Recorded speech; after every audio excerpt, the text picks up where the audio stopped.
chicos.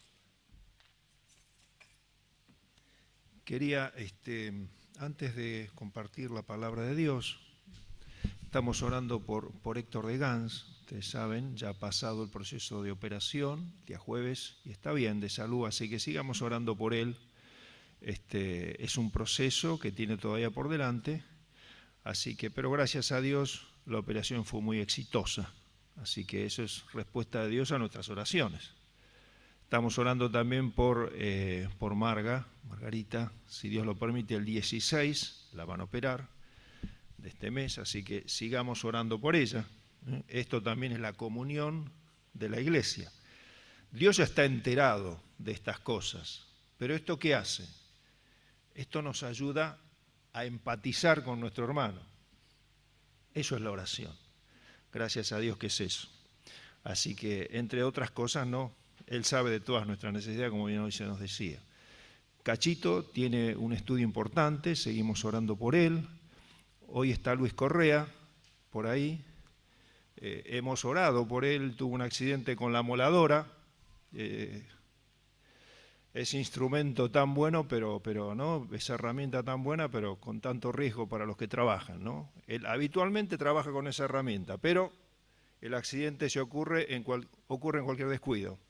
Así que bueno, estamos orando para que la sanidad en tus dedos sea total, ¿no? ¿Tenés 2 dedos comprometidos? Bueno, así que oremos, hermano, por esto. Él próximamente tiene un viaje a Mendoza para ver a su familia, habló con el médico lo autorizó, así que vamos a orar también por el viaje. Así que bueno, no sé si me olvido de algún otro enfermo, hermanos, recuérdenme por favor. Don Carlos Toni, gracias Marce, tiene una operación también por el tema de su piel, él tiene que hacerse operaciones así en cuanto a esto, así que oremos también por eso. Bueno, hermanos, no, está bien, Lina Brown, gracias por la colaboración. Lina Brown es una hermana que está internada con un pronóstico muy crítico. Dios está permitiendo que siga el aliento de vida en ella y nosotros, gracias a Dios, podemos asistirla hasta cuando Dios permita. Así que oremos también por Lina Brown. Así que gracias. Bueno, hermanos, vamos a abrir la palabra de Dios, entonces, ahora sí, en San Juan capítulo 18, pero ustedes me van a permitir una discreción. Vamos a leer este mismo episodio de San Juan 18 en otro evangelio, que es el evangelio de Mateo.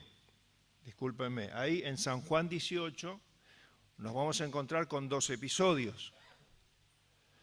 El episodio en donde el Señor ingresa al huerto, a un huerto, con sus discípulos.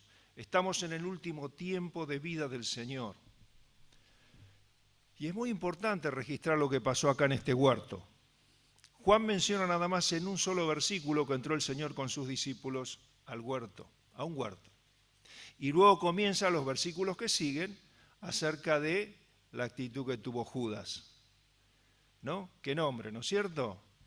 ¿Usted le pondría el nombre de Judas a un hijo suyo? No sé si habrá, por ahí hay algunos, ¿no? Pero pensemos en Judas, un niño tierno en los brazos de su madre, pero bueno, resolvió ponerle Judas y ahí está Judas. Aquel hombre que fue el traidor, que estuvo en el grupo de los discípulos elegido por Dios, en su sabiduría. Bueno, pero vamos a, entonces, el mismo relato lo vemos en Mateo, porque nos explica qué pasó en el huerto, y es muy importante lo que pasó en el huerto, el Señor con sus discípulos. Dice Mateo capítulo 26, versículo 36. Dice, entonces llegó Jesús con ellos a un lugar que se llama Getsemaní. A este huerto se llama Getsemaní, que significa prensa de aceite. Y dijo a sus discípulos, sentaos aquí, entre tanto que voy allí y oro. Y tomando a Pedro y a los 2 hijos de Zebedeo, es decir, Jacobo y Juan, tomando a Pedro y a los 2 hijos de Zebedeo, comenzó a entristecerse y a angustiarse en gran manera. Entonces Jesús les dijo: mi alma está muy triste hasta la muerte. Quedaos aquí y velad conmigo. Yendo un poco adelante, se postró sobre su rostro, orando, diciendo: Padre mío, si es posible, pase de mí esta copa, pero no sea como yo quiero, sino como tú. Vino luego a sus discípulos y los halló durmiendo. Y dijo a Pedro: ¿así que no habéis podido velar conmigo una hora? Velad y orad para que no entréis en tentación. El espíritu a la verdad está dispuesto, pero la carne es débil. Y otra vez fue y oró por segunda vez, diciendo: Padre mío, si no puede pasar de mí esta copa sin que yo la beba, hágase tu voluntad. Vino otra vez y los halló durmiendo, porque los ojos de ellos estaban cargados de sueño. Y dejándolos se fue de nuevo y oró por tercera vez, diciendo las mismas palabras. Entonces vino a sus discípulos y les dijo: dormid ya y descansad. He aquí ha llegado la hora, y el Hijo del Hombre es entregado en manos de pecadores. Levantaos, vamos, ved, se acerca el que me entrega. Mientras todavía hablaba, vino Judas, uno de los 12, y con él mucha gente con espadas y palos, de parte de los principales sacerdotes y de los ancianos del pueblo. Y el que le entregaba, es decir, Judas, les había dado una señal diciendo: al que yo besare, ese es, prendedle. Y enseguida se acercó a Jesús y dijo: salve, maestro, y le besó. Y Jesús le dijo: amigo, ¿a qué vienes? Entonces se acercaron y le echaron mano a Jesús y le prendieron. Pero uno de los que estaban con Jesús, es decir, Pedro, extendió la mano y sacó su espada, e hiriendo a un siervo del sumo sacerdote le quitó la oreja. Entonces Jesús le dijo: vuelve tu espada a su lugar, porque todos los que tomen a espada perecerán. ¿Acaso piensas que no puedo ahora orar a mi Padre y que Él no me daría más de 12 legiones de ángeles? Una legión romana tenía 6.000 soldados. Multipliquen 12 por 6.000 ángeles. Pero ¿cómo entonces se cumplirían las Escrituras de que es necesario que así se haga? Y en aquella hora dijo Jesús a la gente: como contra un ladrón habéis salido con espadas y con palos para prenderme. Cada día me sentaba con vosotros, enseñando en el templo, y no me prendisteis. Mas todo esto sucede para que se cumplan las Escrituras de los profetas. Y entonces todos los discípulos, dejándole, huyeron. Bueno, hermanos, alguien dijo, ¿no?, que este es el momento más angustiante en la vida del Señor. No lo podíamos pasar por alto. Si hay un momento donde el Señor expresa su angustia, es en este tiempo en el huerto de Getsemaní. Es en donde el Señor se va a poner totalmente en línea con la voluntad de su Padre. El Señor siempre supo lo que le iba a pasar, pero ahora está en el umbral de los acontecimientos. Los discípulos ignoran lo que va a pasar. Y el Señor entra a ese huerto con los discípulos. Probablemente era un huerto privado. Algunos piensan que se lo prestaban al Señor, porque dice que Él solía ir ahí a pasar tiempos de oración y también con sus discípulos. Probablemente el Señor les enseñaría cosas a ellos que debían saber y entonces los llevaba a ese huerto de Getsemaní, prensa de los olivos. Y el Señor fue prensado allí por Dios, cargando nuestros pecados. Alguien dijo que cuando entramos al huerto de Getsemaní es como entrar al lugar santísimo. Es como Moisés ante la zarza, que Dios le dijo: quita el calzado de tus pies, porque el lugar es santo. Ahí vemos a aquel que no tenía necesidad de consuelo, siendo consolado por Dios. ¡Qué maravilla! Imposible de creer cómo el Señor está allí atravesando esta hora. Y Él no solamente llevó a sus discípulos porque necesitaba compañía, sino también llevó a los discípulos para enseñarles algo muy importante. Y es lo que nosotros debiéramos hoy también aprender. El Señor entra con sus 11 discípulos. Ya era la noche. Habían dejado el lugar del aposento alto. Y va a este huerto con ellos y deja a la mayoría de ellos en un lugar y sigue avanzando con 3, lo dice el Evangelio. Con Pedro, con Juan y Jacobo. Aquellos íntimos del Señor. Y recordamos, ¿no?, lo que dice el Salmo 65. Dice, bienaventurado aquel a quien tú escogieres y atrajeres a ti. Serán saciados del bien de tu casa, de tu santo templo. Estos 3 hombres que el Señor escogió para ir con ellos más adelante, eran los mismos hombres que el Señor había escogido para llevarlos al monte de la transfiguración, ¿recuerdan? Ese lugar donde el Señor se manifestó en su gloria.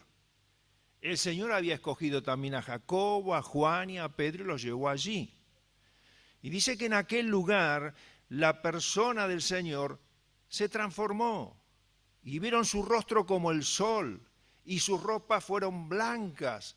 Y Pedro fue tal el asombro que tuvo en ese momento que dijo, Señor, queremos quedarnos acá. Y dice el evangelista, permaneciendo despiertos, vieron su gloria. Pero ahora están en otro monte. Ahora ya no es el cuerpo resplandeciente del Señor lo que van a ver. Ahora no es su rostro como el sol. Ahora van a ver al Hijo de Dios postrado en tierra y clamando a su Padre. Que si es posible, pase de él la copa. Nosotros hoy tomamos la copa de bendición, ¿no es cierto? Es la copa de bendición que bendecimos, porque es la comunión con Dios. Es lo mejor que usted y yo podemos tener en la vida. Por eso es la copa de bendición. Dios quiere bendecirnos acercándose a nuestra vida. Pero a la copa del cual el Señor se refiere acá, en su oración, la cual hace 3 veces. Padre, si es posible, pase de mí esta copa. Así le pide al Padre. Todas las cosas son posibles para ti. Él sabía que Dios podía quitar esa copa, si Él se lo pedía, pero no había otro modo de salvación. ¿De qué copa está hablando el Señor? La copa de la ira de Dios.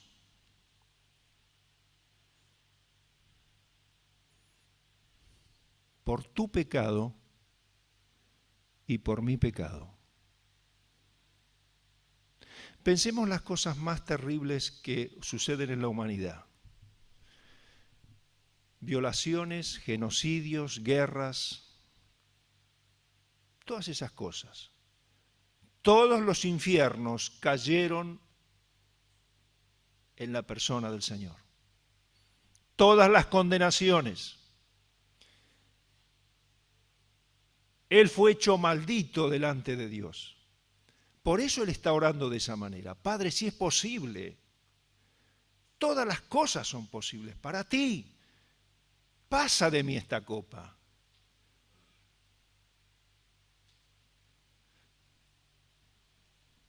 ¿Nos entristece el pecado a nosotros? Y quizá un poquito, ¿no? Un poquito nos entristece. Cuando ofendemos a los demás, cuando no los consideramos, cuando menospreciamos al prójimo, ¿no? cuando somos egoístas, orgullosos. ¿Nos ofende el pecado a nosotros? ¿Nos entristece? Bueno, hermanos, el Señor dijo, mi alma está muy triste hasta la muerte. ¿Y por qué dijo eso el Señor? Porque Él como Dios no conocía el efecto del pecado. Nosotros sí, vivimos en pecado, ofendemos y seguimos la vida como nada quizás. Tenemos malos pensamientos y bueno, una oración cortita, Señor, perdóname. Pero no era así con el Señor. Mi alma está muy triste hasta la muerte. Qué tremendo, qué profundidad que Getsemaní, hermano. Tenemos que quitar el calzado de nuestros pies. Estamos en un lugar santo.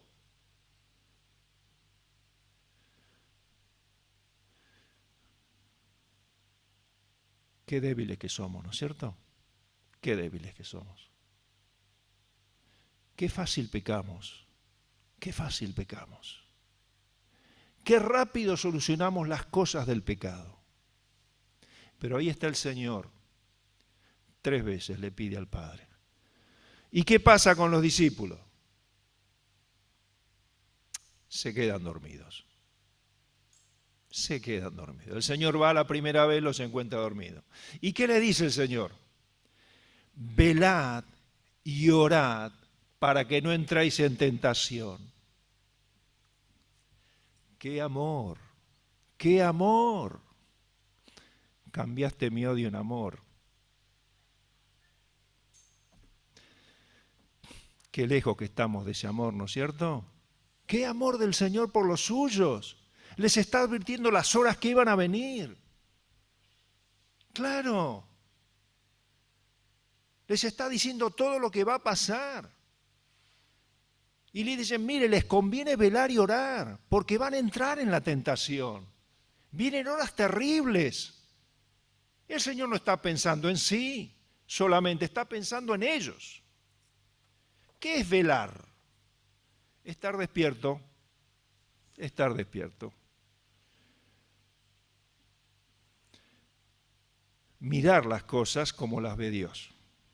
Ser conscientes de los peligros de la vida cristiana. Ser consciente de que el mundo no te va a ser favorable, de que tu carne te va a engañar, de que tu corazón no va a ser leal a Dios, va a ser leal al pecado y al diablo siempre, siempre. Tenemos una naturaleza caída.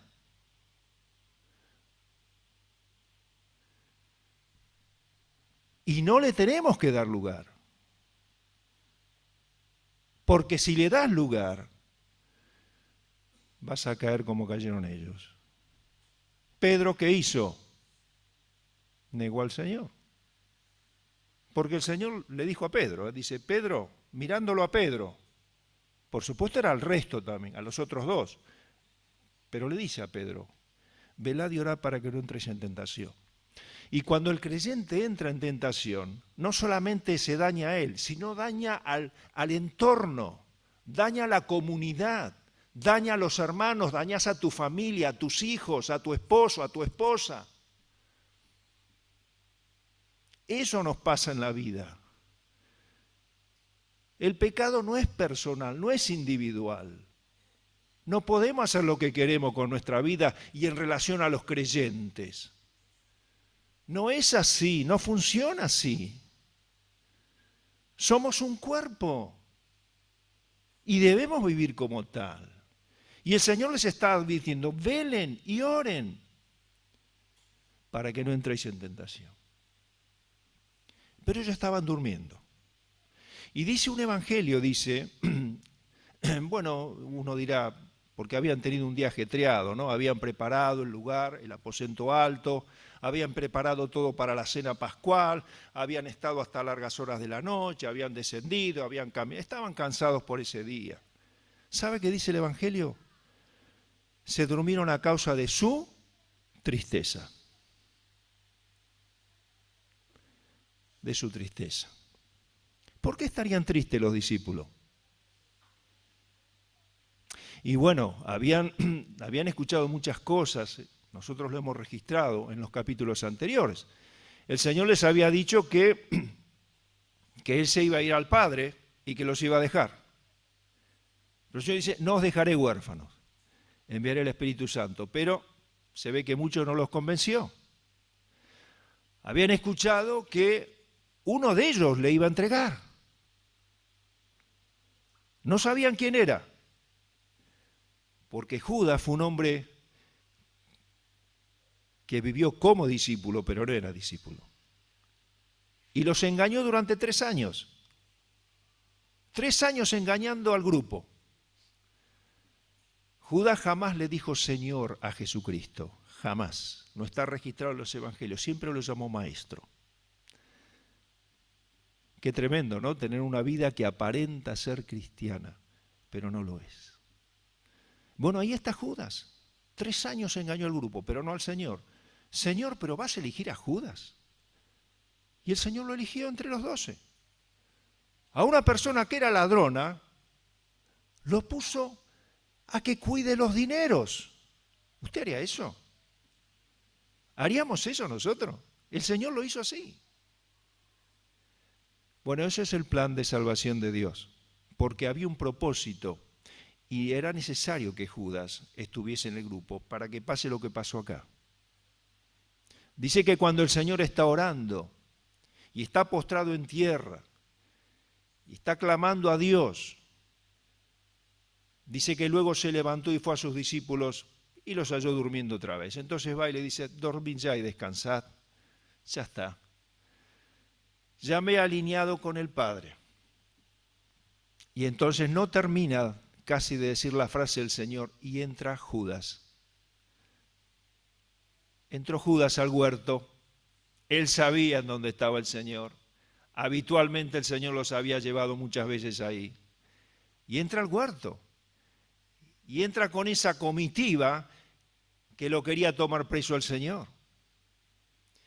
Y entonces cuando entra, Él les había dicho a estos hombres, después de haber vendido al Señor por 40 piezas de plata,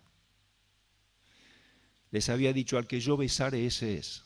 Bueno, dice, pero ¿cómo no sabían quién era el Señor? Bueno, le anticipo que no era un huerto como las plazas nuestras. Vieron que acá hay luminarias. No había luminarias.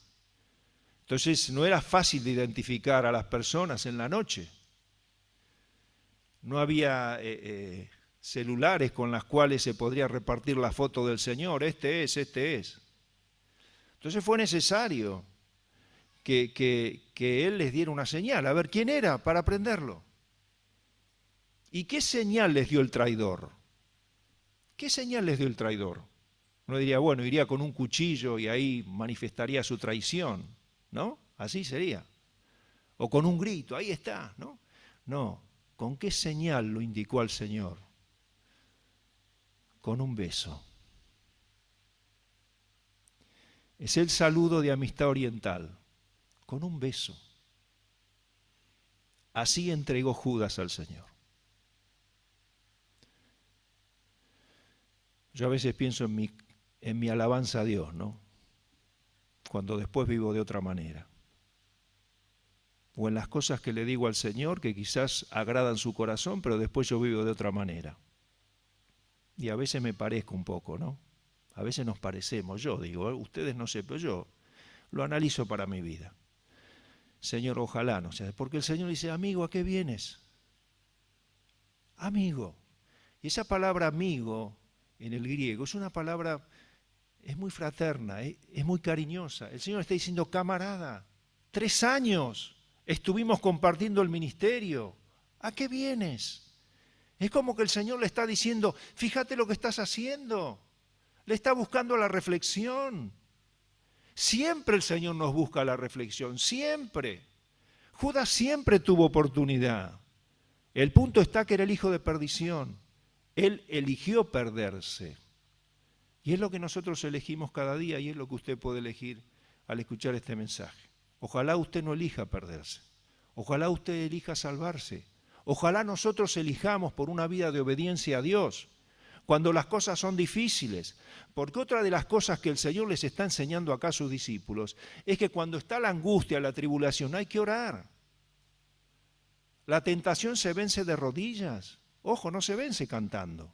Gracias a Dios porque cantamos y nos alientan los cantos, pero el Señor está de rodillas, orando a Dios, buscando la fortaleza de Dios. Y ahí está el Señor, en esa lucha, les está enseñando eso. Si alguno está afligido, haga oración. Es una enseñanza que el Señor les está dejando a estos hombres. Amigo, ¿a qué vienes? Y entonces el Señor se adelanta y dice, ¿a quién buscáis? Eso lo dice en el Evangelio de Juan. ¿A quién buscáis? A Jesús Nazareno. Y cuando dicen eso, el Señor dice, yo soy. Cuando dice yo soy, ellos caen a tierra. Esta gente que venía cae a tierra. Claro, la majestad del Señor, la respuesta del yo soy, caen a tierra. Y después dice de nuevo, pero ¿a quién buscáis? A Jesús Nazareno. Bueno, si me buscan a mí, dejen ir a estos. Hablo de sus discípulos. Siempre el Señor pensando en los demás.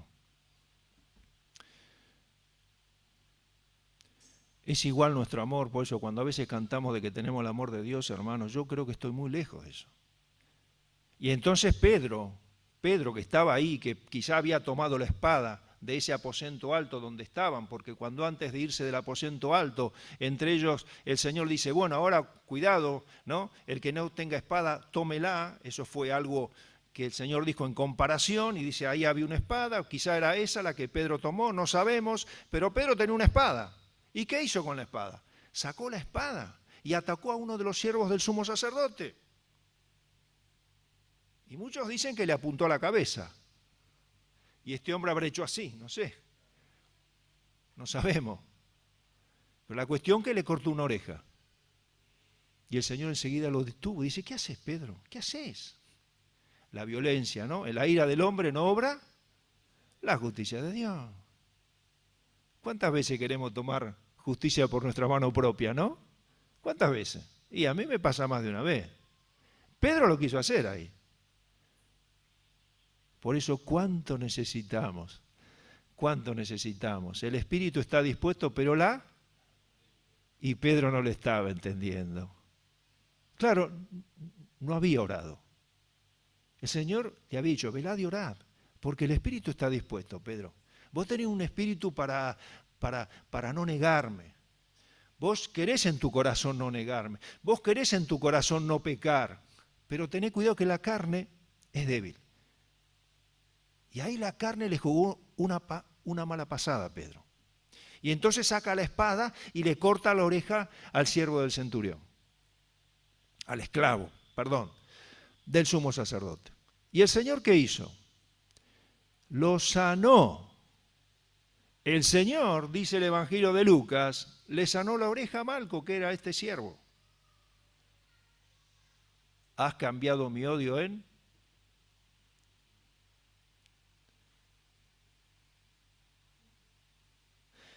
El amor del Señor por el enemigo, qué bárbaro, ¿no? Una persona que le venía a tomar preso, que le quería matar, el Señor lo sanó. Qué bárbaro. Bueno, ese es el amor de Dios, hermano. Ese es el amor de Dios. Y entonces termina el relato. Después que el Señor sana la oreja a este hombre, le dice a Pedro, Pedro, ¿pensás que yo no puedo orar a mi Padre y mi Padre no me daría más de 12 legiones de ángeles que vendrían a ayudarme? Claro que sí, el Señor lo podía hacer, un pensamiento solo de él lo hubiera hecho. Pero ¿cómo se cumpliría así las Escrituras? Hermano, ¿cuántas veces te cuesta a vos obedecer cuando las cosas no van de la mano con lo que vos querés? ¿Cuántas veces? ¿No es cierto? Más de una vez nos cuesta. Bueno, el Señor nos enseñó cómo atravesar esas horas cuando la palabra de Dios nos marca un rumbo y a nosotros no nos agrada. Más de una vez te va a pasar en la vida. Vas a tener que obedecer al Señor en tiempos difíciles. Te va a pasar. Pero el Señor le está enseñando acá a los discípulos qué tienen que hacer. ¿Y qué tenían que hacer? De acuerdo a como estaba escrito. Así estaba escrito en los profetas. Era necesario que el Señor sea tomado preso en ese momento. Porque si no, no hubiese ido a la cruz y nosotros no estaríamos acá, disfrutando de este tiempo de comunión. Y termina allí el Evangelio de Juan. El Señor le dice a aquellos hombres, dice, bueno, esta es vuestra hora y la hora de las tinieblas. Esta es vuestra hora y la hora de las tinieblas. Qué comunión, ¿no? A veces nos juntamos con las horas de las tinieblas nosotros, ¿no es cierto? Cuando pecamos contra Dios. Eso es así. Dice el Evangelio de Juan, la luz vino para alumbrar las tinieblas. Es así. Jesús, que es luz, vino a alumbrar las tinieblas, pero las tinieblas no prevalecieron contra ella. Gracias a Dios que fue así. Y en ese momento era la hora de ellos en comunión con las tinieblas. Era el tiempo donde el Señor estaba pasando su peor agonía, pero era el tiempo que después nos iba a dar la luz de la salvación a todos nosotros. Así que yo no sé qué está haciendo el Señor en tu vida. No sé si estás atravesando también un momento como estaba atravesando el Señor. No lo sé, puede ser. Pero qué importante que aprendamos lo que el Señor les enseñó a estos discípulos. Primero el Señor, estando en angustia, se fue a su lugar. Tenía un lugar ya, acostumbraba a estar en ese lugar en oración y de rodillas. Las crisis en la vida, hermano, las angustias se resuelven de rodillas, en la presencia de Dios, no sacando la espada. Y eso fue lo que hizo el Señor. Y el Señor les dijo, ¿y qué nos dice a nosotros? Velad y orad para que no entréis en tentación. Tenemos que estar advertidos. El avisado ve el mal y se esconde. El avisado mira bien sus pasos. Los simples pasan y reciben el daño. Nosotros somos personas que por la gracia de Dios estamos en el camino de la fe. No demos lugar al diablo ni a la carne ni al mundo, porque nos van a ganar. Y ese fue el consejo que le dio el Señor a los discípulos que no obedecieron. Así que, y si hay personas en medio nuestro que realmente entienden que están de acuerdo con las horas de las tinieblas, que viven una vida de tiniebla, de desobediencia a Dios, hoy puedan venir por la fe a Jesucristo. Y si vos sos hijo de Dios como yo, hermanos, que tengamos presente el precio de nuestra salvación. Que esa tristeza que pasó el Señor, en la cual tuvo que decir, mi alma está muy triste hasta la muerte, lo tengamos presente un poco más seguido a la hora de pecar, que nos acordemos estas cosas, para que tengamos vida de mayor obediencia y compromiso para con el Señor. Y si usted quiere recibir hoy al Señor en su corazón, tiene que hacer una oración de fe. Saber que el Señor atravesó esas horas en ese huerto y decidió tomar toda la copa de la ira de Dios por usted, para que usted pueda recibir por la fe el perdón de Dios en su corazón. Así que vamos a terminar este encuentro con oración. Y después nos despedimos, después vamos a comer algo ahí, a tomar un mate cocido, un té, lo que haya, pero sigamos reflexionando en estas cosas tan importantes para tu vida y para mi vida. Señor, te damos gracias, porque realmente, Padre, tenemos que quitar el calzado de nuestros pies cuando meditamos en estas porciones.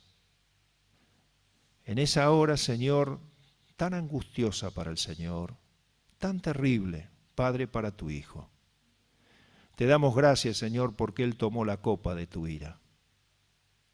Porque esa tristeza hasta la muerte de su alma fue por causa de nuestro pecado, pero fue para nuestra salvación. Señor, te bendecimos por tu plan de salvación para nosotros. Y queremos rogarte, Señor, que nos ayudes a serte más fieles, a contentar tu corazón, que seamos para tu gozo cada uno de nosotros.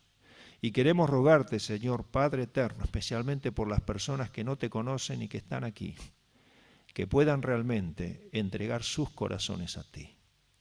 que puedan realmente reflexionar en cuanto a la condenación de sus pecados, pero también en cuanto a la salvación que tú nos das a través de la fe en Jesucristo. Señor, bendícenos ahora al compartir este tiempo de alimentos, te pedimos por ellos y volvemos a pedir por nuestros enfermos, Señor, para que tú les bendigas y les sanes. Pedimos por Héctor, te damos gracias por Luis con nosotros, pedimos por Marga, por Cachito, por Lina, Señor, que tú les bendigas y especialmente, Señor, a nosotros nos ayudes. Pedimos todo en el nombre del Señor Jesucristo. Amén. Muchas gracias, si Dios lo permite entonces, nos vemos el día